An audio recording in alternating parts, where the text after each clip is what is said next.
They're voices that inform, they're voices that entertain, and then there are voices that shift and shape generations. Voices that become the soundtrack to a nation's mourning, that deliver news with such authority you believe every word, that carry such gravitas you stop whatever you're doing just to listen. Voices that don't just tell stories, they become part of the story. Today, I'm sitting with a woman whose voice has been a constant in Nigerian broadcasting for decades.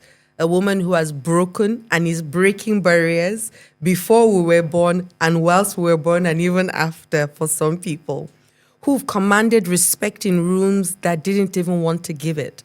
Who has built a legacy that still echo through every young woman who picks up a microphone and dares to believe her voice matters. That woman is Bimbo Oloyede, broadcaster, trailblazer, an institution on her own. If you grew up in the 90s in Nigeria, you definitely know her voice. It's been there, steady, authoritative, warm. It's been through political transitions, cultural shifts, and technological revolutions. She's seen it all. She's reported it all. She has survived it all. This is the Green Room Diaries, and my name is Adiola Kingsley James. You're going to have a wonderful conversation because I am going to have a wonderful conversation. So we're going to be welcoming together Bimbo Oloyede. Adiola, my goodness me. That was a dramatic opening, honestly. I know. It has to be. You know, you are dramatic. There's something about you, you know? I see. Welcome, welcome, welcome. Thank you for being here today in the midst of all the different things happening to you. Thank you for joining us on the Green Room Diaries. I'm really happy to be here. Great. Thank you for having me.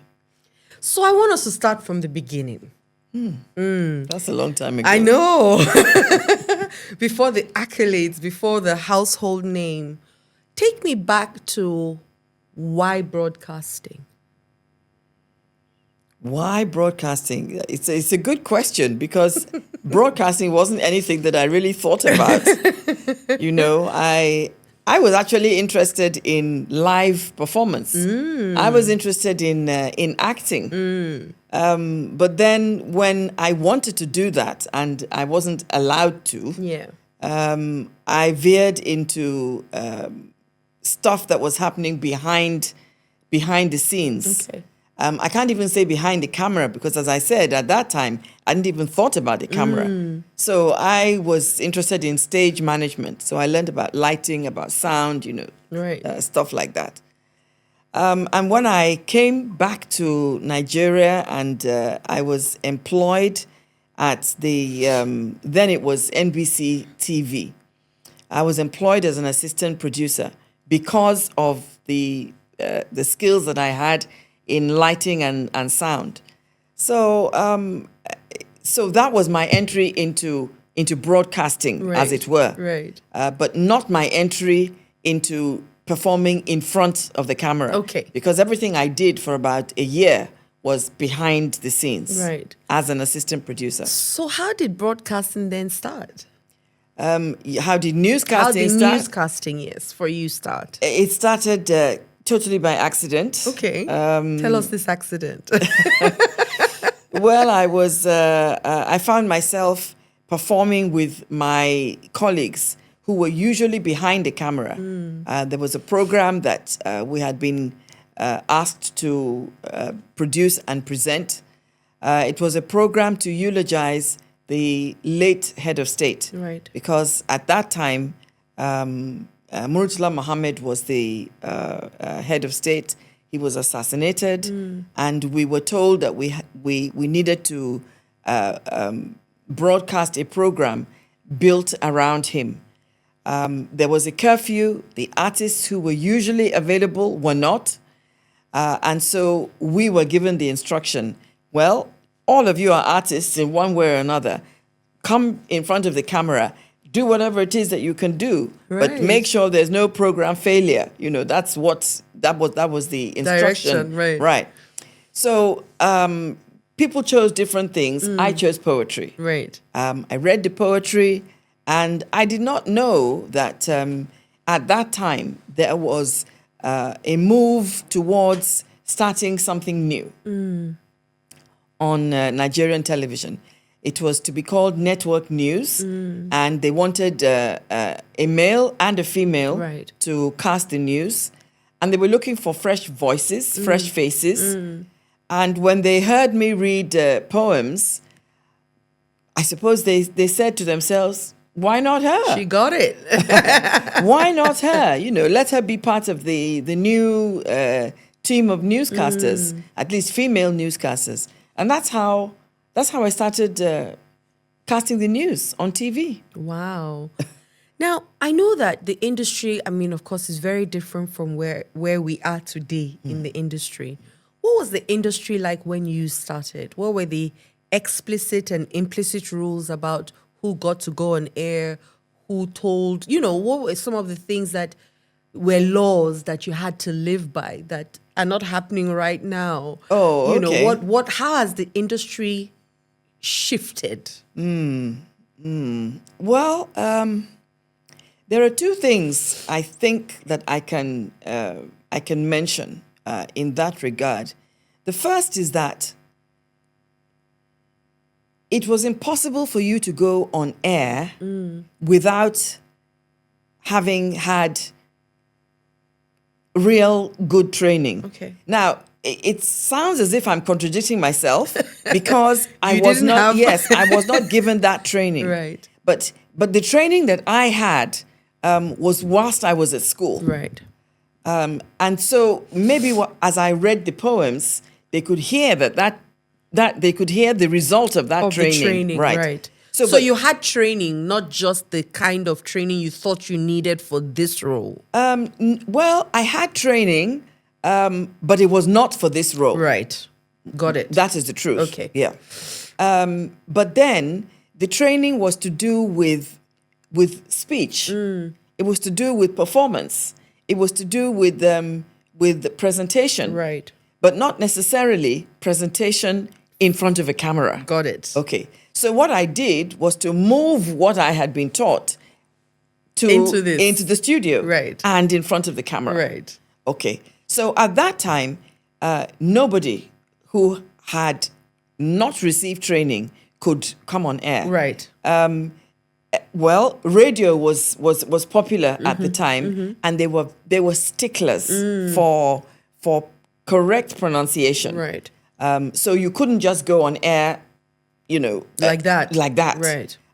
Which it seems to some extent you can do that now. Right. In some areas, in some stations, if you know the right people, You can. then you can find yourself in front of the camera. But at that time, that didn't happen. The other thing that I think I can say is very different is that the producer in those days had a much stronger role to play. Right. What I see now is that, well, okay, we do find that some producers present. Right. But then beyond that, even where you have producers who are working with presenters, there seems to be some kind of, I won't call it role reversal, but the kind of power The producers that the had. producers had in Right. those days, they don't seem to have right now. Right. It seems now that if you are a presenter and people know you, people can recognize you, it seems that in the studio, that makes you think that you have the that power. you have the power Right. over and above the, The producer, right. That the producer could, give you your script, etc., etc., but the presenter seems to feel Right. that they can change it. Right. They can move things around. Right. The producer's word at that time Was final. Was law. Right. It was final. Right. Yes, of course, as an individual, you Yes. could make a few changes. Right. But you don't change the content. You don't change the order. You don't change the objective. But That seems to be happening Right these now. days. Yes, Okay. so that's a major difference, Right. major shift. And I like that you said that, because I might not have come from the time when you started, but also when I got into the industry, the producer or the director, depending on what kind of show it is, has the final say. But for TV, is the producer. But today, I see that, like you said, some presenters feel like the producers can't tell them what to do. And they would tell the producers how they want their show to run. And I don't get it. I don't get it either because it is not, it's not actually the presenter's show. Right. It is the producer's show. Right. And under normal circumstances, the producer is working for a station. Right. Even if it's an independent producer, there's an objective to that production, to that program, which the presenter is supposed to key into, Right. and is supposed to promote, Right. And be a part of. and be a part of it. Right. Yes. Even if it is a personality show, even if the show is built around the presenter, there still has to be a Captain. there still has to be a captain. Right. There still has to be a log. There still has to be a rundown Right. of what the content Right. of that show is. Right. Because there is supposed to be a particular kind of outcome. Got it. Yeah. I hope people are learning from this. Well, Because I mean, the whole idea for us here is, yes, we're talking about you, but we're also talking about how the industry can get better, and how we can take some from the old, because somehow it feels like, oh, the old is old, don't touch it. But there was some good in the old. oh, sure. Right. And so what can we take from what we call old, that is good and still relevant and useful to us today, and then add the newness of today, so that we can create something that is better for the people who are going to be coming behind us. Oh, yes. So it's not a knocking down. We're saying some things have still got to be looked at from a professional point of view, that makes the shows or the things that we watch or the programs run appropriately. Oh, yes, because there are principles.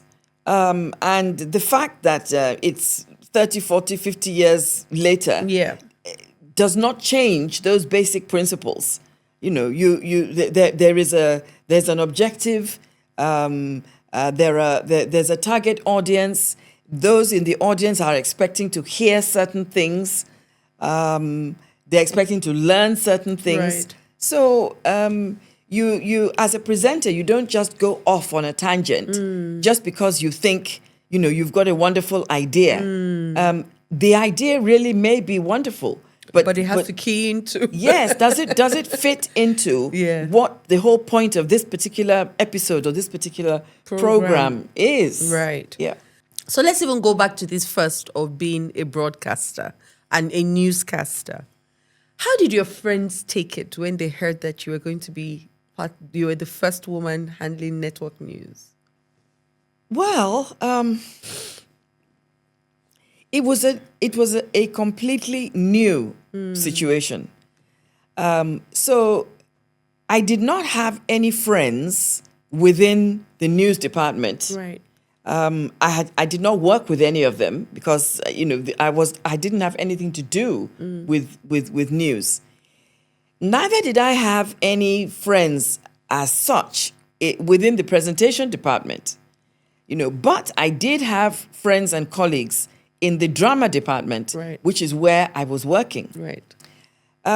So, well, to the best of my knowledge, there wasn't anybody in the drama department who thought it was either a bad idea or who felt peeved somehow that how come it's her? It's her, right.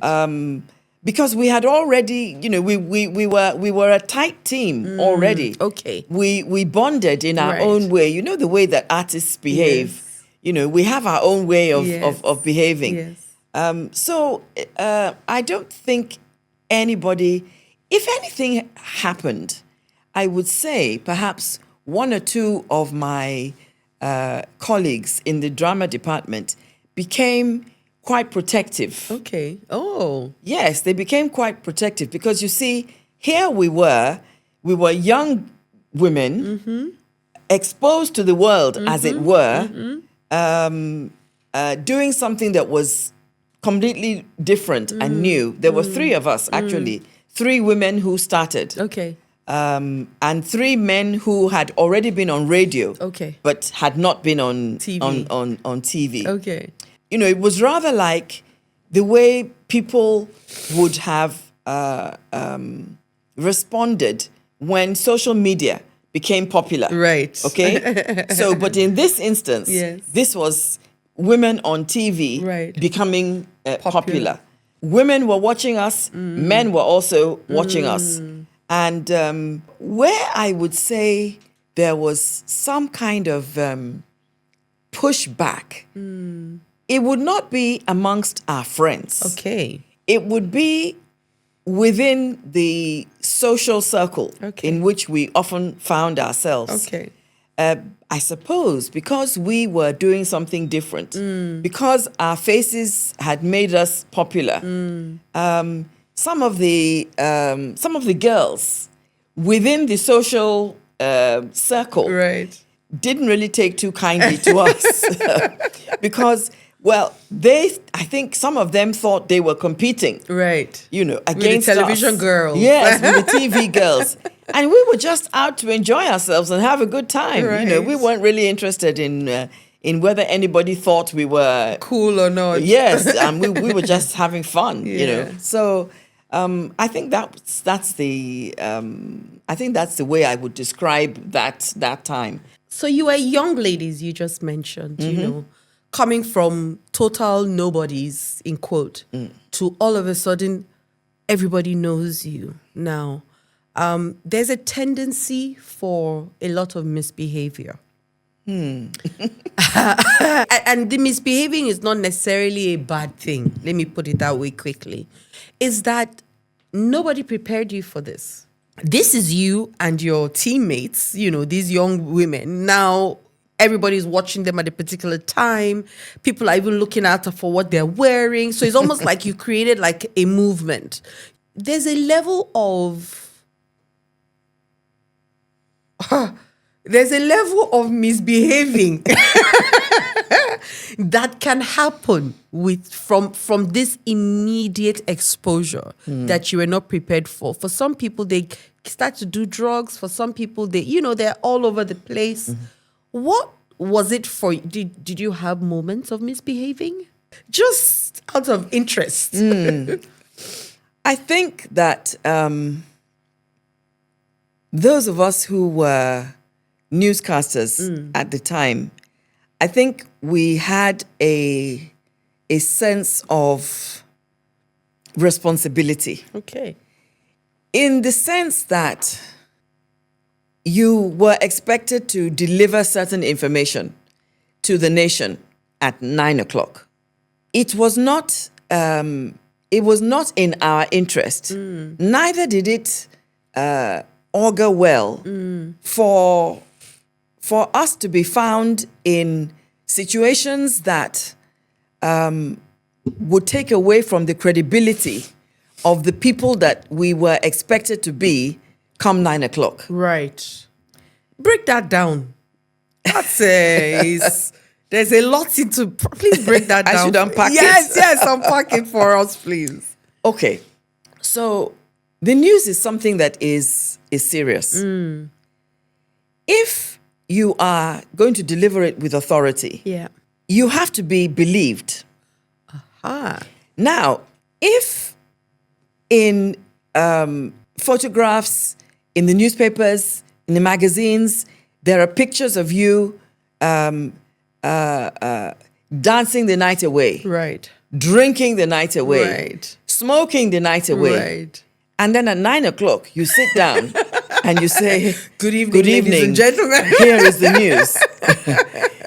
Even you will ask yourself certain questions. Right. That, am I Am I right? am I serious? You know. Right. So there was a limit to what we could do Openly. openly. Okay. Yes. Let's add that. Yes. There's a limit to what we could do openly Okay. because we were expected to behave in a particular way that made us believable, made us credible, and gave us the authority that the news requires. Love it. So you could dance, you could drink, you could have fun, you could enjoy yourself, but there was a limit Right. to what you could do because you couldn't afford scandals. Right. I mean, one of the things that I always say, and I think for a long time I held on to, by the way, she's my mother. Okay.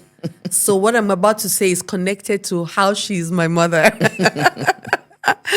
One of the things that I used to say for a very long time, especially when I started in the television industry, was that I'd never heard bad press with regards you or dad before.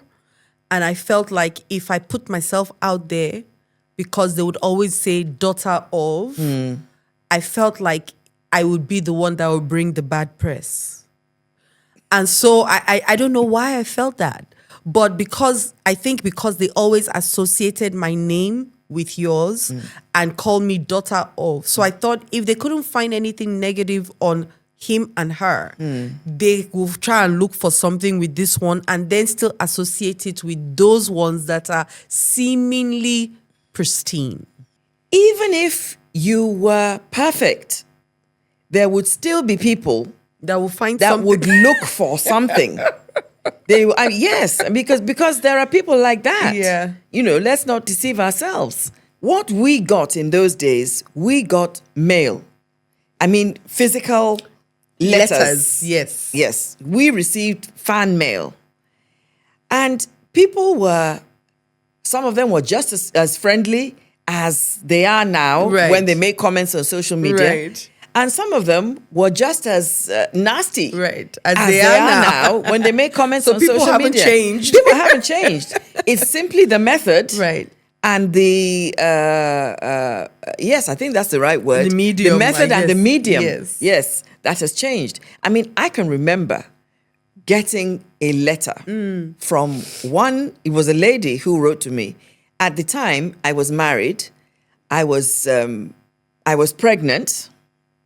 In fact, I was expecting you Ooh. at the time I got this particular letter. Okay. And I was much larger then than I am now. So you can imagine with the pregnancy, On top of I it. was much, and the course. camera then also does its own Yes, damage. it adds to it. Okay, so I got this letter, and the lady said in the letter that I like the way you read the news, but it's a pity that you are so fat. Something along Like that. along those lines. So, I just smiled to myself when Right. I read it. I mean, Right. she said a few more things, Yes. but that was what she meant in a nutshell, that I was overweight and that I should do something about it. Right. So when I finished reading the letter and I smiled to myself, I said, well, at least, thank goodness, she wasn't writing to me to tell me that I was lousy at the job that I was doing, Right. that I didn't know what I was doing, Right. and that I should get off the camera because Right. So I said, is it only fat? Don't worry. That's not a problem. We can handle. Yeah. But I remember that letter. Right. Yes. And how did you deal with the other folk, the men in your life? Right? This is you. I mean, I see it now. Once people are on TV, people want to be associated with you, both men and women. But okay, we can deal with the women. But how did you deal with the men who... And I say that because I have friends that say to me, your mother is my crush. I remember somebody who said to me that your mother made my father and mother quarrel. Because every time your mother was on TV, my father would say, "I'm watching my wife. Come and see my wife." So the children thought you really were his wife. And one day, their mother was watching, said, "See, daddy's wife," and then and it caused a big quarrel. The man had to say, "No, it's my TV wife, not."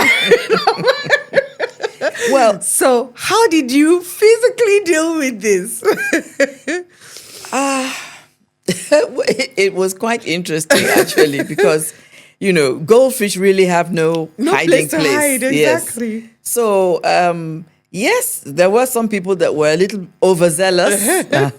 There were people who you would go to a place and then they would maybe send a little note Right. to you, or you'd be walking past somebody and then they would whisper something. But, I think it's actually, it comes with the territory. But let me tell you about another letter. Tell me. That I got. Now that you're talking about somebody being somebody's TV Yes. wife, there was another letter that I received one day, which again I've never forgotten, and I'm not even sure if I've really shared this before. But anyway, a man wrote to me, and he told me that he and his wife had a company. Both of them were running the company, and the company was doing very well. Okay.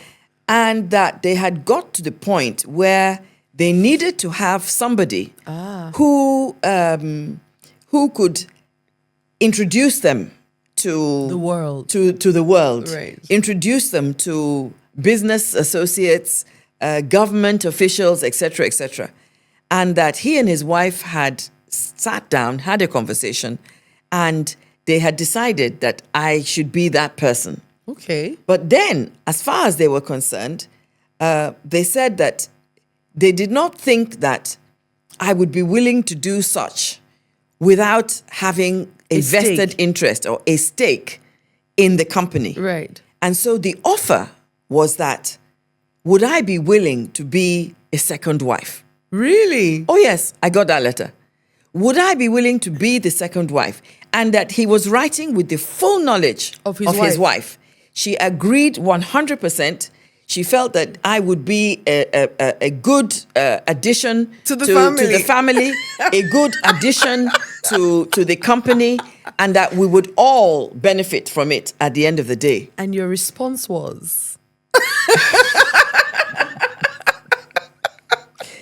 I read this letter. I read it about 4 times. And then I think I gave it to one of my colleagues. I said, "Come on." See something, oh. What? Can you believe this? And I handed it over. I mean, I am not often Surprised. dumbstruck.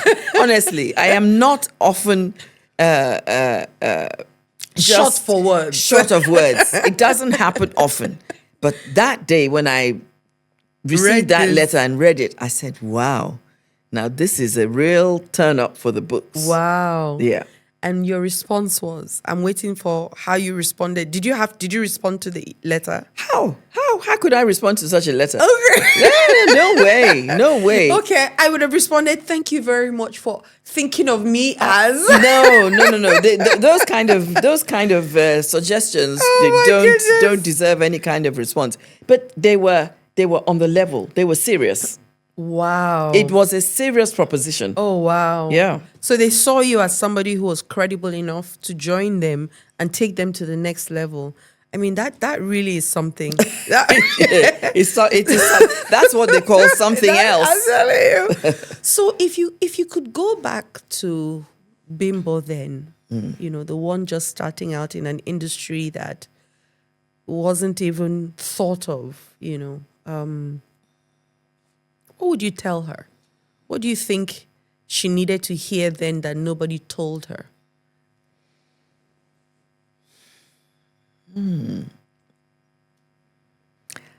I think I would tell her that there are a lot of opportunities that go with this job, and that she should be very strategic about which opportunities she pursues. Aha. I think I would also tell her that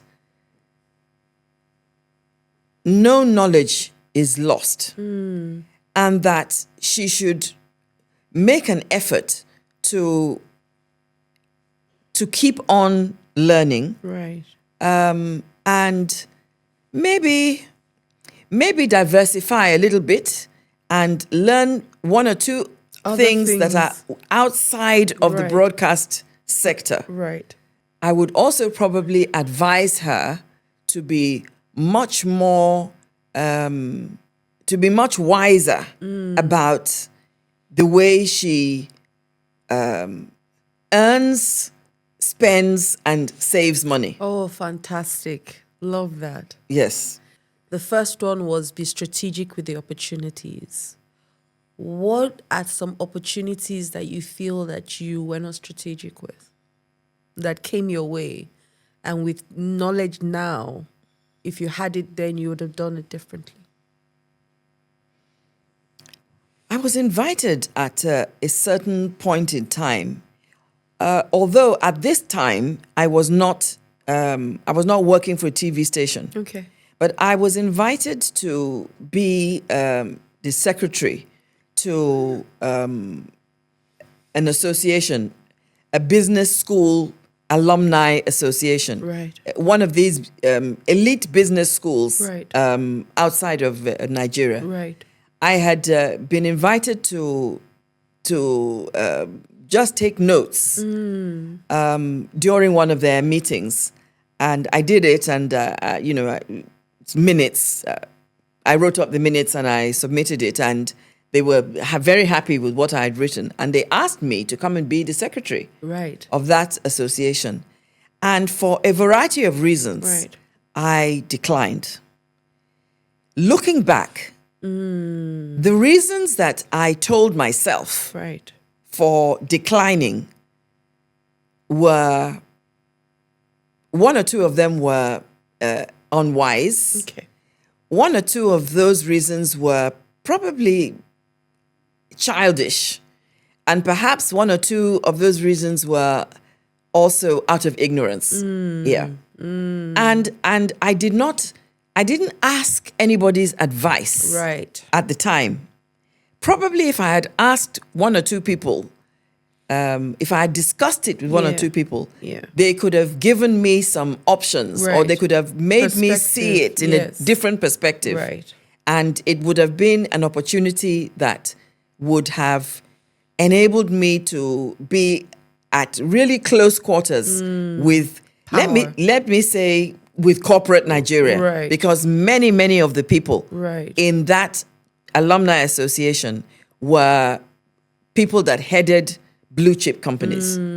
So that was one very, very unstrategic move Yes, I hear you. of mine. Yeah. Yes. I mean, of course, you didn't have the knowledge then. So, yes, like you just said, you could have discussed it with a couple of people Yeah.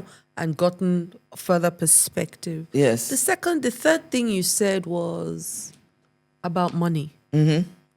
Let's talk about that, because I've grown up watching a lot of your contemporaries, yours and dad's, of course. And I've seen quite a lot of talented, extraordinarily talented people. Eventually, when they're sleeping at the theater on the ground, some of them have smoked their lives almost away. They're begging for livelihood.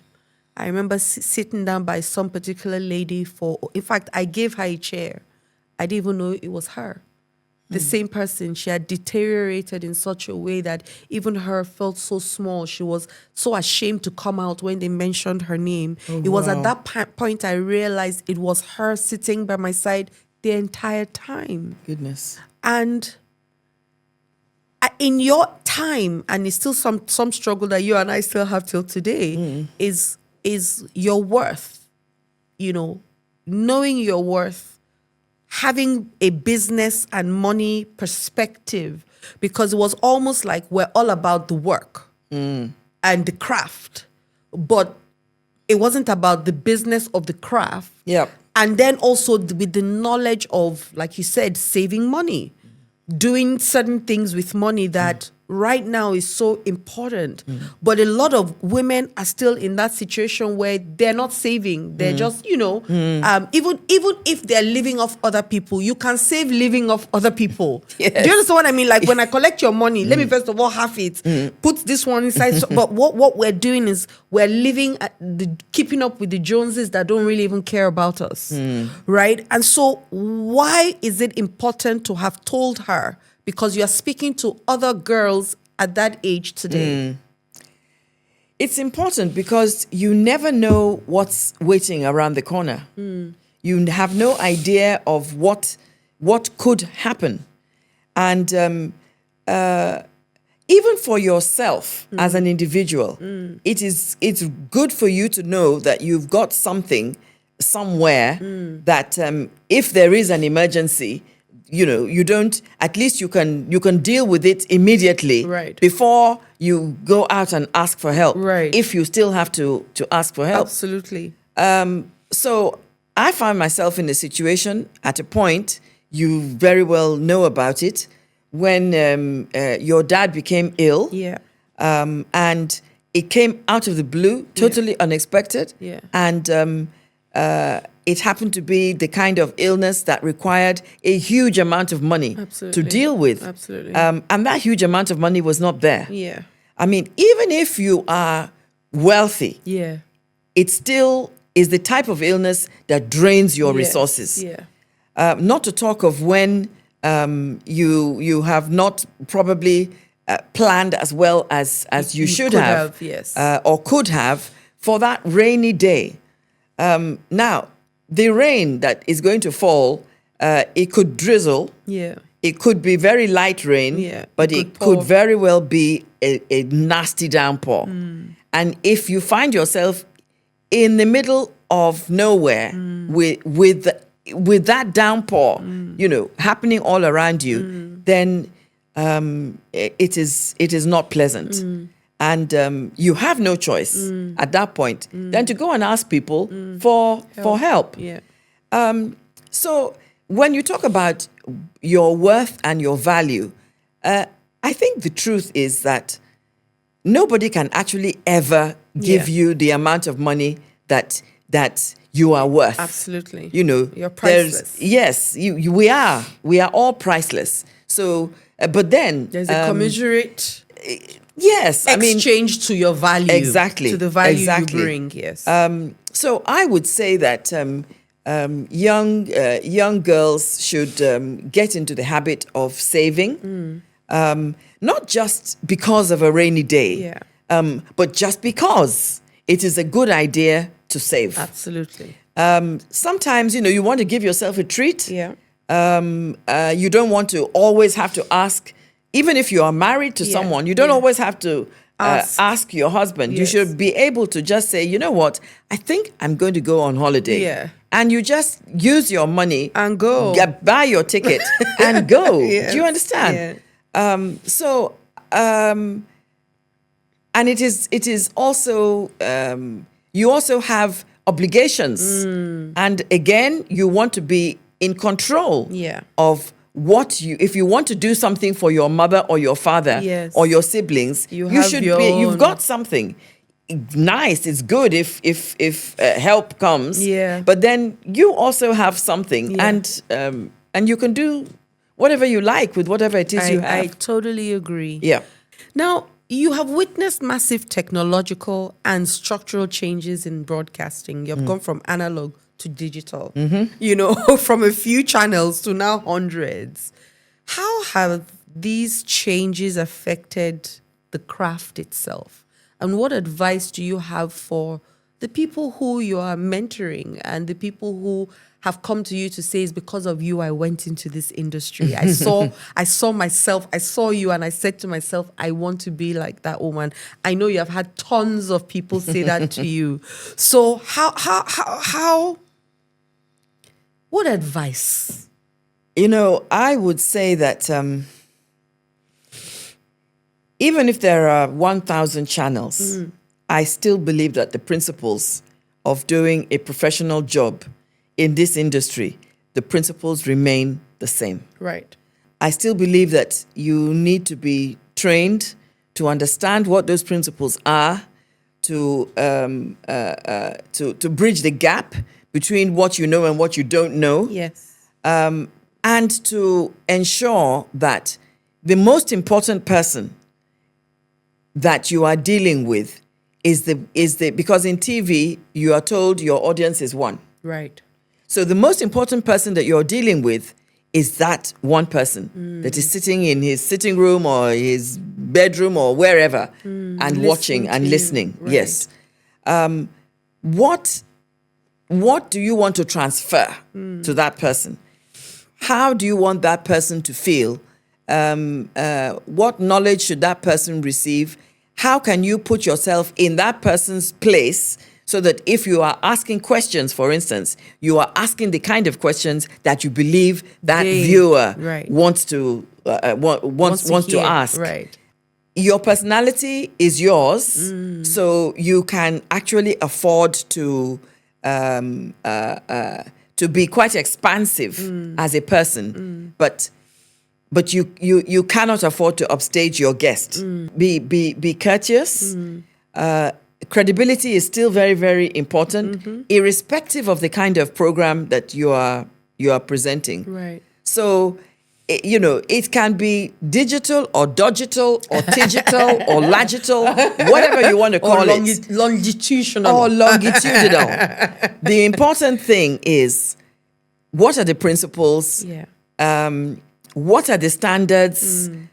Add value. Don't take away from what you met. Rather, add something to it. Got it. Because somebody else is coming after you who also should be adding something to what you have left. Right. I want to say that I'm very proud of you. Oh. I'm very proud of how you have morphed over the years. I'm so inspired by it. I have to put it out there. I need to say that I've watched you, really morph.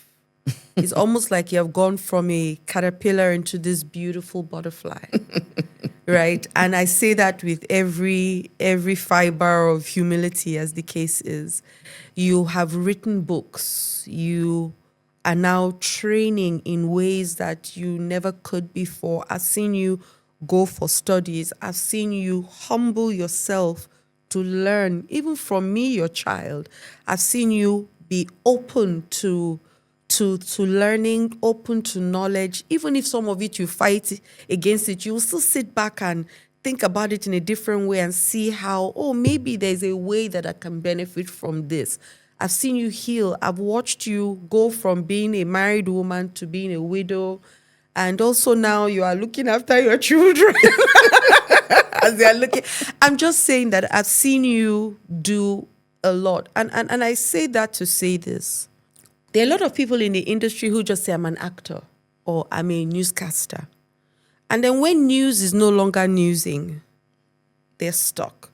They haven't got that bridge, that thing that they could also do that can support what they're doing, which is even coming out of, I was a television producer. Now I'm a clinical hypnotherapist, like two completely different spectrums. Now, what advice would you give to people who are watching you right now and listening to how you have gone from MC to newscaster to author to trainer to speaker to, all to coach to mentor, like all these things. And this is aside you being a mother and at some point a wife, at some point a daughter, at some point a friend, at some point a sister, like all these. And I must say that you play them so beautifully in the different hats when you wear them. What advice would you give to young women or men who are listening, who are saying, I'm struggling right now with one career or this thing. What can I do? Well, there's a word that you used, and thank you, by the way. Thank you for the beautiful things that you said. There's a word that you used, which I think is very important and instructive, and that word is open. There is nobody that is that has a monopoly on knowledge, and things life moves so fast, so quickly.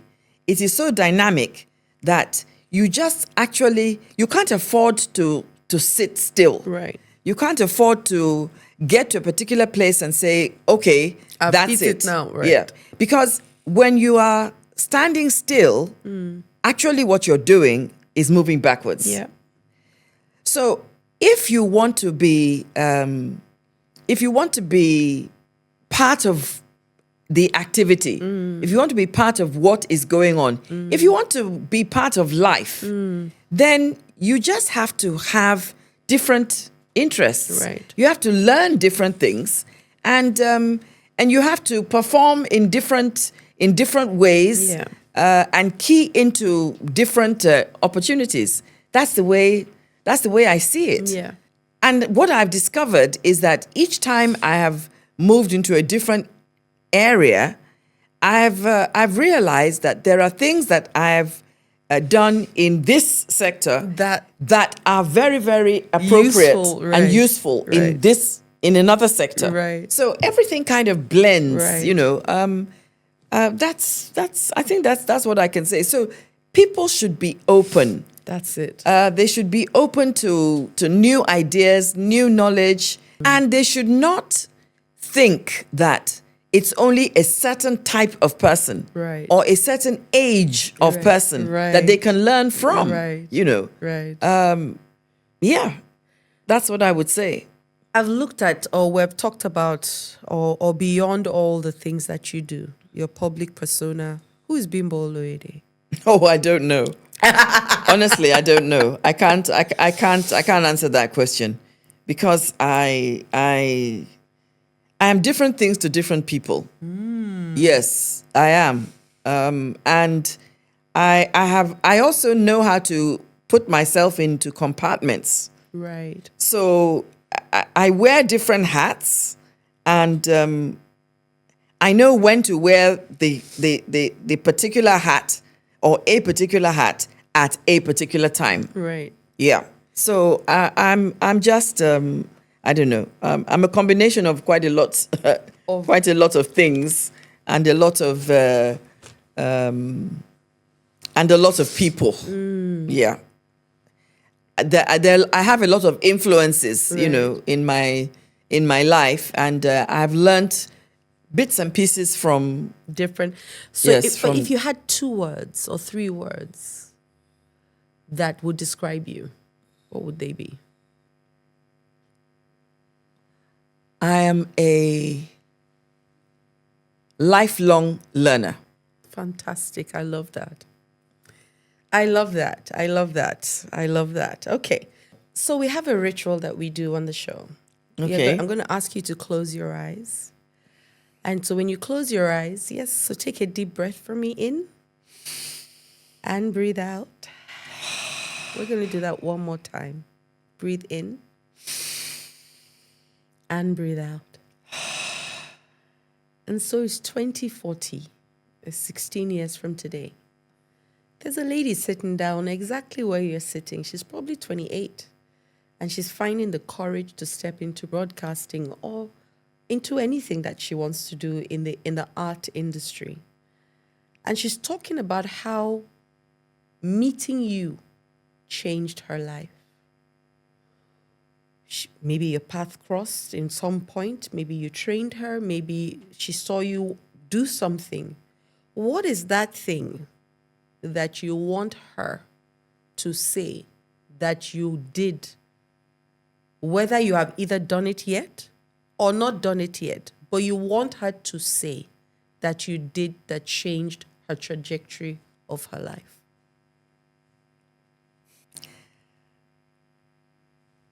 I told her that she has her own unique gift that makes her different from everybody else.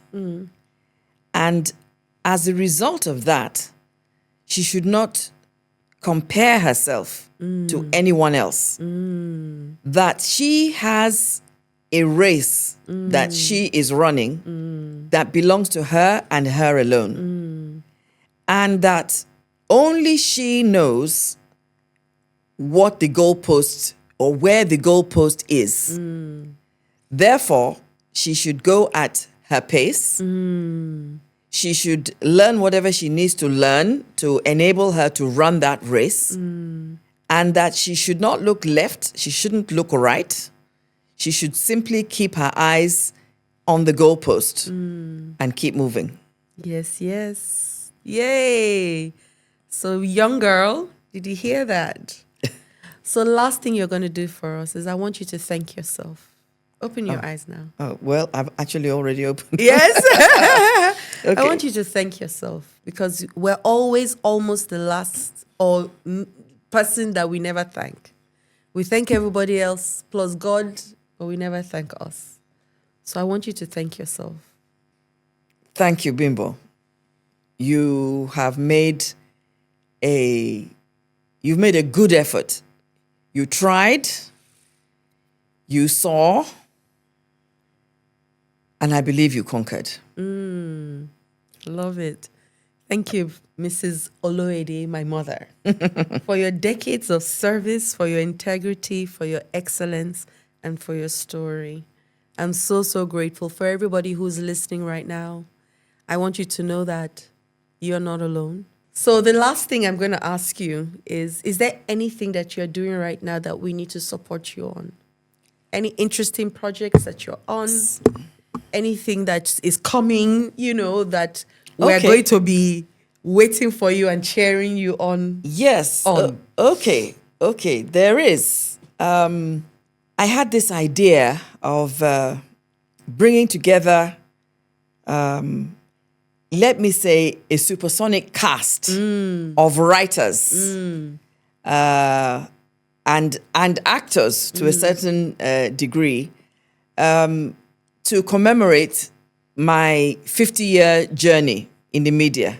Because in 2025, I clocked 50 years. Yes, yes. So what I did was to invite a variety of people to write articles about different aspects of the media.